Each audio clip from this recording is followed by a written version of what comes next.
नमस्कार, capital TV देख रहे हैं आप। आपके साथ मैं हूं बबीता। दिल्ली सरकार और केंद्र सरकार के बीच चल रही लड़ाई भले ही बाहर ना दिखती हो, लेकिन अदालत तक जरूर पहुंच गई है। दिल्ली पर नियंत्रण किसका हो, इस बात को लेकर दोनों सरकारें अदालत की चौखट पर पहुंच गई है।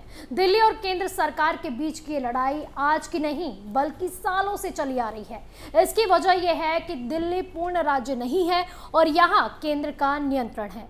दिल्ली की जमीन, पुलिस और सार्वजनिक व्यवस्था पर केंद्र का पूरा अधिकार है, लेकिन केजरीवाल सरकार यहां अपना पूर्ण नियंत्रण चाहती है। ये रिपोर्ट देखिए।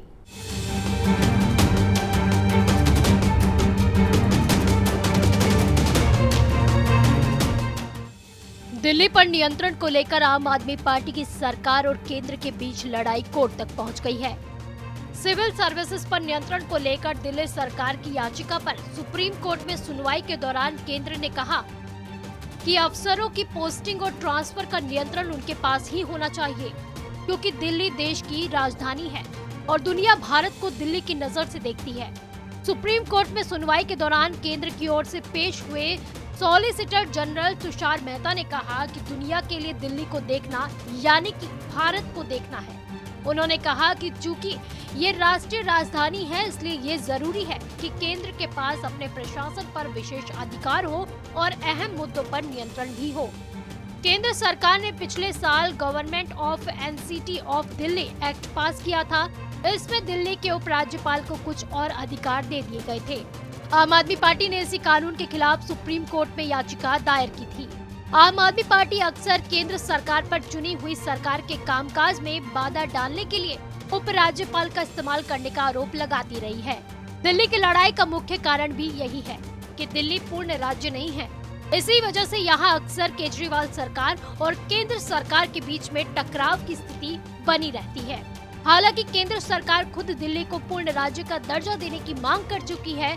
2014 के चुनाव में जीत के बाद बीजेपी सांसद और पूर्व स्वास्थ्य मंत्री डॉक्टर हर्षवर्धन ने कहा था कि वो प्रधानमंत्री से दिल्ली को पूर्ण राज्य का दर्जा दिलाने की मांग करेंगे, लेकिन उन्होंने ऐसा किया ही नहीं।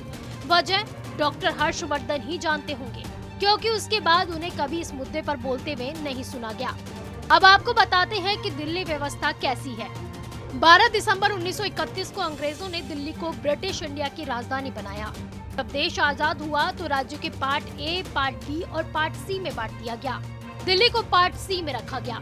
आजादी के बाद दिल्ली को भारत की राजधानी के रूप में बरकरार रखा गया।